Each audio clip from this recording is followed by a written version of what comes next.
আসসালামু আলাইকুম রহমতুল্লাহ। প্রিয় শিক্ষার্থী বন্ধুরা, আশা করি সবাই ভালো আছো। আজকে ক্লাস 9-10 অর্থাৎ নবম দশম শ্রেণীর English first paper unit 1 lesson 1 Bangabandhu's family in 1971 এই প্যাসেজটি তোমাদের পড়ে শোনাবো। আমি প্যাসেজটি প্রত্যেকটা শব্দের অর্থ ভেঙে ভেঙে অর্থ করে পড়াবো যাতে তোমরা প্যাসেজটি একবার দেখলেই তোমরা এই প্যাসেজ সম্পর্কে সম্পূর্ণ ধারণা পাবে এবং যে কোনো ধরনের প্রশ্নের উত্তর দিতে পারবে। তো অবশ্যই তোমরা ভিডিওটি শেষ পর্যন্ত দেখো।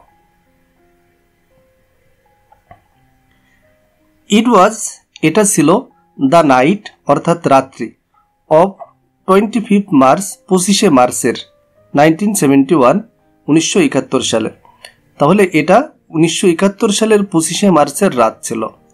দেয়ার ওয়াজ সেখানে ছিল এ ফুল অফ কোয়াইটনেস মানে হচ্ছে নিস্তব্ধতা, আর এ ফুল অফ কোয়াইটনেস মানে নিস্তব্ধতায় পূর্ণ।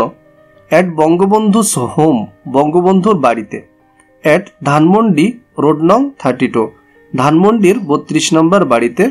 Throw out the day, throughout হচ্ছে একটা প্রিপোজিশন মানে সারা দিন ধরে।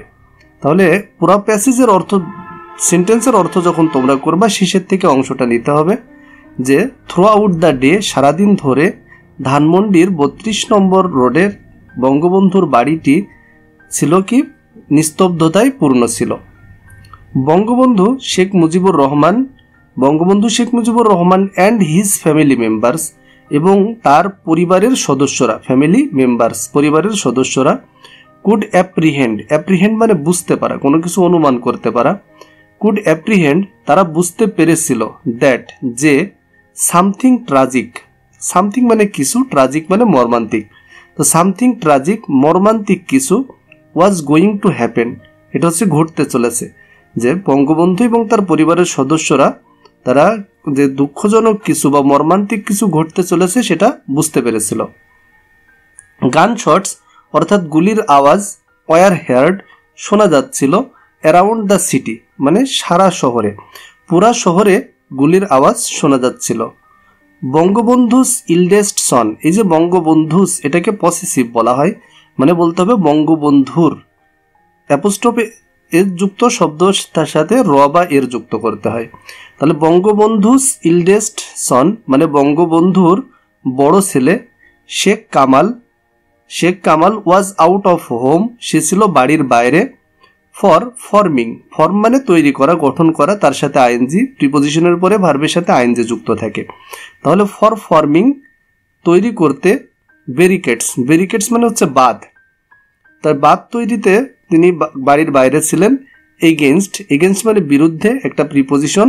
দ্য পাকিস্তান আর্মি পাকিস্তানি সেনাবাহিনীর, তো পাকিস্তানি বাহিনীর বিরুদ্ধে একটা বাঁধ তৈরিতে তিনি বাড়ির বাইরে ছিলেন। হু হ্যাড বিন কিলিং অর্থাৎ যারা হত্যা করছিল পিপল মানুষদেরকে ইনডিসক্রিমিনেটলি নির্বিচারে দ্যাট নাইট ওই রাতে। তাহলে বঙ্গবন্ধুর যে বড় ছেলে শেখ কামাল সে বাড়ির বাইরে ছিল, কেন ছিল? ফর ফর্মিং ব্যারিকেডস অর্থাৎ ব্যারিকেডস বা বাঁধ তৈরি করতে। এগেনস্ট দ্য পাকিস্তানি আর্মিদের বিরুদ্ধে। Who had been killing people indiscriminately অর্থাৎ যারা কি করছিল নির্বিচারে মানুষদেরকে হত্যা করছিল দ্যাট নাইট ওই রাতে। বঙ্গবন্ধু সিদ্ধান্ত নিয়েছিল টু সেন্ড পাঠাতে। এই যে ভার্বের আগে টু থাকলে সেই ভার্বের অর্থের সাথে তে যুক্ত হয়, তাহলে টু সেন্ড মানে পাঠাতে, আর এটাকে গ্রামেটিক্যালি ইনফিনিটিভ বলা হয়। দ্য গার্লস অর্থাৎ মেয়েদেরকে, অফ দ্য ফ্যামিলি পরিবারের, অফ থাকলে শেষেরটা আগে বলতে হবে দ্য ফ্যামিলি পরিবার, আর অফ থাকার কারণে র এর যুক্ত হবে। অফ দ্য ফ্যামিলি মানে কি হবে? পরিবারের মেয়েদেরকে। টু এ সেফার প্লেস মানে আরো একটু নিরাপদ জায়গায়, সেফ থেকে সেফার অধিকতর নিরাপদ, প্লেস মানে জায়গা, ফর দ্য সেফটি নিরাপত্তার জন্য। অ্যান্ড হি গেভ এবং সে দিয়েছিল দেয়ার রেসপন্সিবিলিটি তাদের দায়িত্ব, রেসপন্সিবিলিটি মানে কি দায়িত্ব, টু হিজ সন তার সন্তান, সন ইন ল তার জামাইকে, মিস্টার ওয়াজেদ মিয়া তার জামাই মিস্টার ওয়াজেদ মিয়াকে সে এই দায়িত্বটি দিয়েছিল। বঙ্গবন্ধুস ডটার বঙ্গবন্ধুর কন্যা শেখ হাসিনা আমাদের বর্তমান প্রধানমন্ত্রী, তো শেখ হাসিনা হু ওয়াজ এক্সপেক্টিং এ বেবি অর্থাৎ যে কি ছিল যে গর্ভবতী ছিল। সুন মানে শীঘ্রই, along with her sister along with মানে সাথে, হার সিস্টার শেখ রেহানা, সে তার বোন শেখ রেহানার সাথে, অ্যান্ড হার কাজিন ফরিদা, এবং তাদের চাচাতো বোন বা ফুফাতো বোন ফরিদা, ওয়ার সেন্ট তাদেরকে পাঠানো হয়েছিল, টু এ হাউস একটা বাড়িতে, অ্যাট রোড নং 15 অর্থাৎ 15 নম্বর বাসায়, ধানমন্ডির 15 নম্বর বাসায়, ফর দ্যাট নাইট ওই রাতের জন্য। বঙ্গবন্ধুস ওয়াইফ, একটু আগে বলছিলাম এটা পসেসিভ, এর অর্থ হবে বঙ্গবন্ধুর স্ত্রী। বেগম ফজিলাতুন্নেসা মুজিব স্টে মানে থাকা, সেখান থেকে স্টেইড, তিনি ছিলেন উইথ হিম তার সাথে। জাস্ট বিফোর মানে ঠিক আগে, মিডনাইট মাঝরাতের, মিডনাইট মানে মাঝরাতের, তাহলে জাস্ট বিফোর মিডনাইট মাঝরাতের ঠিক আগে, বঙ্গবন্ধু পাঠিয়েছিল দ্য ডিক্লারেশন অর্থাৎ ঘোষণা, অফ ইন্ডিপেন্ডেন্স স্বাধীনতার, টু মিস্টার জহুর আহমেদ চৌধুরীর কাছে, অ্যাট চট্টগ্রামে ভাই ওয়্যারলেস অর্থাৎ ওয়্যারলেসের মাধ্যমে। অ্যাট দ্য ডার্কেস্ট পার্ট মানে সব থেকে অন্ধকার যে দিক, অফ দ্যাট নাইট ওই রাতের, দ্য পাকিস্তান আর্মি পাকিস্তানের সেনাবাহিনী, সারাউন্ডেড ঘিরে রেখেছিল, হিজ হোম তার বাড়ি, অ্যান্ড স্টার্ট এবং শুরু করেছিল, ফায়ারিং অ্যাট র্যান্ডম মানে এলোমেলো, ফায়ারিং মানে কি গুলি করা, তারা এলোমেলো গুলি করতে শুরু করেছিল। দ্য সিচুয়েশন মানে এই যে ঘটনা বা এই অবস্থা, সিচুয়েশন মানে কি অবস্থা, দ্য সিচুয়েশন অবস্থা, অ্যাজিটেটেড অর্থাৎ উত্তেজিত করা, তাহলে দ্য সিচুয়েশন এই অবস্থা, অ্যাজিটেটেড উত্তেজিত করেছিল বঙ্গবন্ধুকে মাস অনেক, অ্যান্ড হি আস্কড দেম এবং তিনি তাদেরকে বলেছিলেন, টু স্টপ থামাতে, একটু আগে বললাম টু প্লাস ভার্ব থাকলে তার সাথে তে যুক্ত হবে, তাহলে স্টপ মানে থামানো আর টু স্টপ মানে কি থামাতে। বাট সুন কিন্তু শীঘ্রই, হি ওয়াজ ইনস্ট্রাক্টেড অর্থাৎ তাকে আদেশ করা হয়েছিল, এটা প্যাসিভে আছে মানে আদেশ করা কাজটা সে করেনি, তাকে করেছিল। হি ওয়াজ ইনস্ট্রাক্টেড তাকে আদেশ করা হয়েছিল, to get ready, to get মানে প্রস্তুতি নিতে, টু গো যাওয়ার জন্য বা যেতে, উইথ দেম তাদের সাথে যাওয়ার প্রস্তুতি নিতে তাকে আদেশ করা হয়েছিল। বেগম মুজিব প্যাক্ট তিনি হচ্ছে প্যাক করা মানে কোনো কিছু গুছিয়ে দেওয়া, হিজ নেসেসারি বিলগিংস তার যে প্রয়োজনীয় যে বিষয়গুলা কাপড় চোপড় বা যে আসবাবপত্রগুলা থাকে সেই বিষয়গুলা তিনি গুছিয়ে দিয়েছিলেন। আফটার বঙ্গবন্ধু লেফট বঙ্গবন্ধু যাওয়ার পরে, she was at a loss, তো অ্যাট এ লস মানে হতবুদ্ধি হওয়া মানে কি করবে কিছু বুঝতে পারছে না এমন অবস্থা, তাহলে she was at a loss তিনি হতভম্ব হয়ে গেছিলেন। হোয়াট টু ডু মানে কি করবে, অ্যান্ড হোয়ার টু গো কোথায় যাবে, উইথ হার চিলড্রেন তার সন্তানদের নিয়ে। হাউএভার যাই হোক, বিং এ সাপোর্টিভ ওয়াইফ মানে একজন সহযোগী স্ত্রী হওয়ায়, সাপোর্টিভ মানে সহযোগী, বিং মানে এখানে হওয়ায়, তো একজন সহযোগী স্ত্রী হওয়ায়, অফ এ গ্রেট লিডার একজন বিখ্যাত নেতার, অল থ্রো হার লাইফ তার সারা জীবনের, মানে একজন বিখ্যাত নেতার সারা জীবনের সহযোগী স্ত্রী হয়। সে খুব শীঘ্রই, পুলড আপ অর্থাৎ মানে সে যে হতভম্ব হয়েছিল সেখান থেকে উঠে ফিরে আসলো এবং কি করলো, হার মেন্টাল স্ট্রেংথ মানে তার মানসিক যে শক্তি এই শক্তিকে সে দৃঢ় করলো। বাট হার এনজাইটি কিন্তু তার উদ্বিগ্নতা, এনজাইটি মানে কি উদ্বিগ্নতা, বাট হার এনজাইটি কিন্তু তার উদ্বিগ্নতা, কন্টিনিউড এটা হচ্ছে চলতে থাকলো, টিল পর্যন্ত, the end of the war অর্থাৎ যুদ্ধের শেষ হওয়া, অর্থাৎ যুদ্ধ শেষ হওয়া পর্যন্ত তার এই উদ্বিগ্নতা চলতেই থাকলো। দ্য নেক্সট ডে পরের দিন, Begum Mujib had to leave মানে বাধ্য হয়েছিল, কোনো কিছুতে বাধ্য করতে হ্যাড টু ব্যবহার করা হয়, বাধ্যবাধকতা বোঝায়। হ্যাড টু লিভ মানে সে ছাড়তে বাধ্য হয়েছিল, হাউস নং 32 32 নম্বর বাড়ি, উইথ হার চিলড্রেন তার সন্তানদের সাথে, অ্যান্ড আদার মেম্বার্স এবং অন্যান্য সদস্যদের সাথে, অফ হার হোম তার বাড়ির।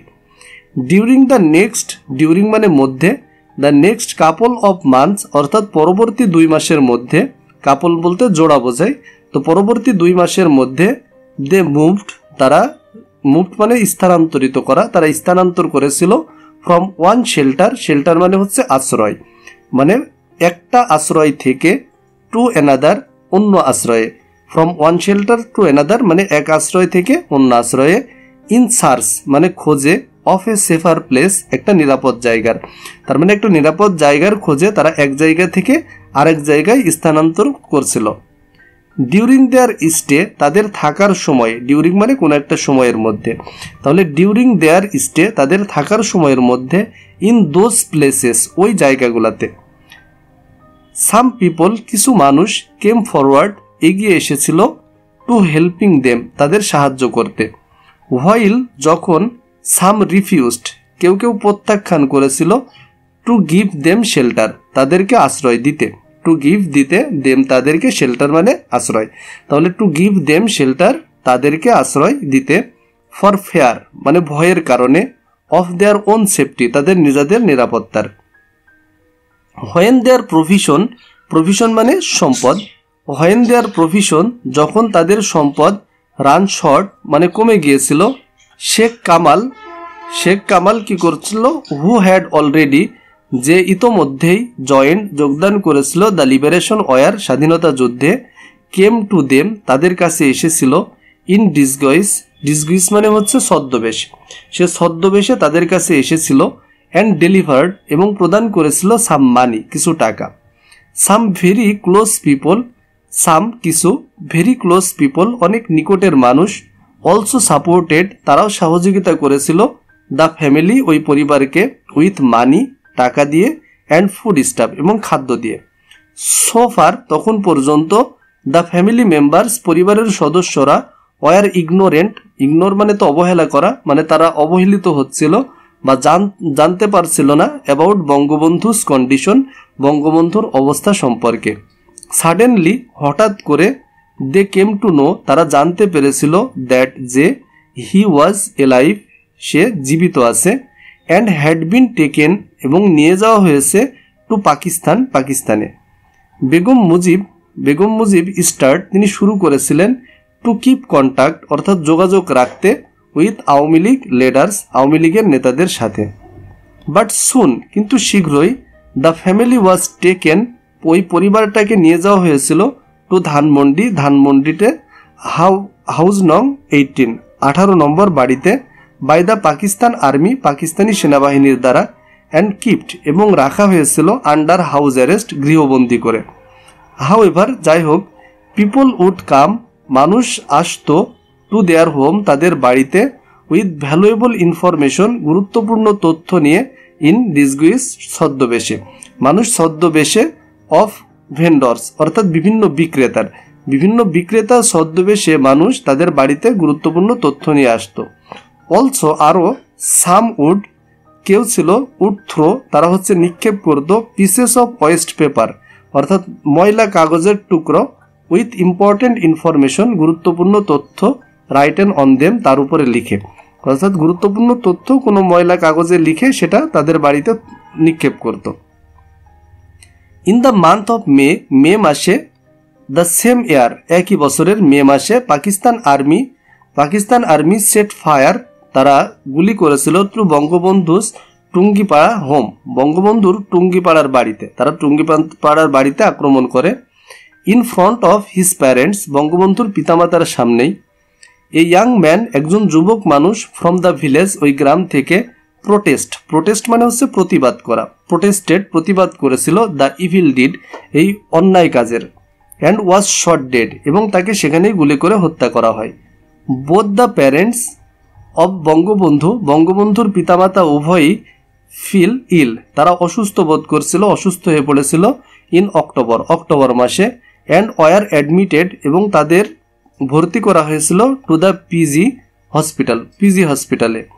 Begum Mujib and her family এবং তার পরিবারের সদস্যরা, ওয়ার অ্যালাউড তাদের অনুমতি দেওয়া হয়েছিল, টু ভিজিট দেম তাদের দেখতে যেতে, 2 or 3 times 2 অথবা 3 বার, এ উইক সপ্তাহে 2 বা 3 বার তাদের দেখতে যাওয়ার অনুমতি ছিল, ফর 1 hour 1 ঘন্টার জন্য। হাউএভার যাই হোক, দ্যাট ক্রিয়েটেড এটা তৈরি করেছিল, দ্য অপরচুনিটি সুযোগ, ফর দেম তাদের জন্য, two establish a better communication, establish মানে প্রতিষ্ঠিত করা, এ বেটার মানে আরো ভালো কমিউনিকেশন যোগাযোগ, উইথ দ্য ফ্রিডম ফাইটার্স মুক্তিযোদ্ধাদের সাথে। বেগম মুজিব ওয়াজ extremely worried, Begum Mujib extremely মানে খুবই মারাত্মকভাবে ওয়ারিড চিন্তিত ছিল অ্যাবাউট হার চিলড্রেন তার সন্তানদের সম্পর্কে, স্পেশালি বিশেষভাবে হার ডটার শেখ হাসিনা তার কন্যা শেখ হাসিনা সম্পর্কে। বিকজ অফ কারণ হচ্ছে হার হেলথ কন্ডিশন তার শারীরিক অবস্থা। However she was not allowed মানে তাকে অনুমতি দেওয়া হয়নি by the Pakistani rulers Pakistani শাসক দ্বারা টু বি উইথ হার তার সাথে থাকার, হার ডটার তার কন্যার সাথে থাকার, হোয়েন শি ওয়াজ অ্যাডমিটেড যখন তাকে ভর্তি করা হয়েছিল টু হসপিটালের। মিস্টার ওয়াজিদ মিয়া মানে শেখ মুজিবের যিনি জামাই শেখ হাসিনার স্বামী mister Wazed Miah and Bangabandhu second son এবং বঙ্গবন্ধুর দ্বিতীয় পুত্র শেখ জামাল কি করছিল অ্যাকম্পাইন্ড শেখ হাসিনা, তারা শেখ হাসিনাকে সহযোগিতা করছিল টু দ্য হাসপাতালে। বঙ্গবন্ধু ইয়াংগেস্ট সিস্টার বঙ্গবন্ধুর সবথেকে ছোট বোন প্রেটেন্ডিং মানে ভান করা to be a hospital attendant অর্থাৎ হসপিটালের একজন রোগীর ভান করে ইন্টার দ্য হসপিটাল সেই হসপিটালে প্রবেশ করে অ্যান্ড লুকড আফটার এবং দেখাশোনা করে হারনেইস তার ভাইজির। শেখ হাসিনা ওয়াজ ব্লেসড শেখ হাসিনা আশীর্বাদ পুষ্ট হয়েছিল উইথ এ বেবি অর্থাৎ একটা পুত্রের বেবি বয় একটা ছেলে সন্তানের on 27 July who was letter named যার নাম রাখা হয়েছিল সাজেদ ওয়াজেদ জয়, যার নাম রাখা হয়েছিল কি সাজেদ ওয়াজেদ জয়।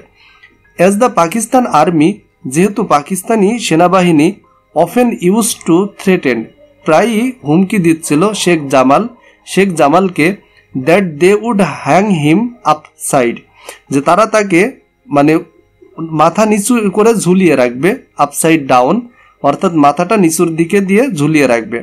হি ফাইন্ডিং অ্যান অপরচুনিটি সে একটা সুযোগ খুঁজছিল ফ্লিট ফ্রম দ্য হসপিটাল থেকে পালানোর and joined the freedom fighters মুক্তিযোদ্ধাদের সাথে যোগ দেওয়ার। Finally the victory day arrived সর্বশেষ স্বাধীনতার সেই বিজয় দিবস চলে আসলো। দেয়ার ওয়াজ জয় এভরিহোয়ার সমস্ত জায়গায় অনেক আনন্দ। বাট বঙ্গবন্ধুস ফ্যামিলি কিন্তু বঙ্গবন্ধুর পরিবারের ওয়াজ ইয়েট টু বি ফ্রিড তারা তখনও কি মুক্ত হয়নি ফ্রম দ্য ক্যাপটিভিটি অর্থাৎ ওই বন্দি দশা থেকে। The Pakistani occupational force Pakistani যে হানাদার বাহিনী, অকুপেশনাল মানে হানাদার, ফোর্সেস মানে বাহিনী, ওয়ার স্টিল কোরডনিং বঙ্গবন্ধুস হাউস তারা তখনও বঙ্গবন্ধুর বাড়িটা ঘিরে রেখেছিল অ্যান্ড ফায়ারিং অ্যাট পিপল এবং মানুষের উপরে গুলি করছিল, রাশিং ওভার দেয়ার যারা ওইদিকে ছুটে যাচ্ছে তাদেরকে, চ্যান্টিং জয় বাংলা অর্থাৎ জয় বাংলা স্লোগান দিয়ে, চ্যান্টিং মানে স্লোগান দেওয়া। দ্য ইনভাইগ্রেন্ট স্লোগান যেটা হচ্ছে খুব উত্তেজক স্লোগান অফ বাঙালিদের। বাট দে ফ্লিট কিন্তু তারা পলিয়েছিল দ্য নেক্সট মর্নিং পরের দিন সকালে, হোয়েন দ্য ইন্ডিয়ান আর্মি কেম যখন ইন্ডিয়ার সেনাবাহিনী চলে এসেছিল টু রিস্কিউ দ্য ফ্যামিলি ওই ফ্যামিলিকে উদ্ধার করতে। শেখ জামাল রিটার্নড হোম শেখ জামাল বাড়িতে ফিরে এসেছিল ইন দ্য আফটারনুন বিকেলবেলা, while Sheikh Kamal return home যখন শেখ কামাল ফিরেছিল দ্য নেক্সট ডে পরের দিন। নেভারথলেস তথাপিও দ্য বিগেস্ট অ্যাংজাইটি সব থেকে বড় উদ্বিগ্নতা ছিল অফ দ্য ফ্যামিলি ওই পরিবারের, পারসিস্টেড সেটা হচ্ছে সেটা ছিল কি Bangabandhu was yet to be released Bangabandhu তখনও মুক্ত হয়নি ফ্রম পাকিস্তানি প্রিজন পাকিস্তানের জেলখানা থেকে। And they did not know এবং তারা জানতো না হোয়েন দ্যাট গ্রেট মোমেন্ট কখন এই মানে গ্রেট মোমেন্ট এই বিরাট মুহূর্ত উড অ্যারাইভ এটা আসবে, অ্যান্ড হাউ এবং কিভাবে আসবে এ বিষয়ে তারা জানতো না। তো আশা করি বন্ধুরা তোমরা এই প্যাসেজটি বুঝতে পারছো। তো এই প্যাসেজটা অনেক বড়, তোমাদের এখান থেকে হয়তো 2টা বা 3টা মডেল এই প্যাসেজ থেকে থাকতে পারে। তো যেভাবেই থাকুক না কেন তোমরা প্যাসেজটা সম্পর্কে ভালোভাবে ধারণা রাখলে যে কোনো প্রশ্নের উত্তর খুব সুন্দরভাবে করতে পারবে। তো অবশ্যই যদি তোমাদের কোনো অংশ বুঝতে সমস্যা হয় সেটা কমেন্টের মাধ্যমে জানাবে, এবং আর কিভাবে ভিডিও করলে বা কিভাবে ভিডিও দিলে তোমাদের আরও বেশি উপকার হবে সেই মন্তব্যগুলো কমেন্টে জানাতে ভুলবে না। দেখা হবে পরবর্তী ভিডিওতে। যদি ভিডিওগুলো ভালো লাগে অবশ্যই তোমার বন্ধুদের সাথে শেয়ার করো এবং সাবস্ক্রাইব করে লাইক কমেন্ট করো। দেখা হবে পরবর্তী ভিডিওতে। আসসালামু আলাইকুম।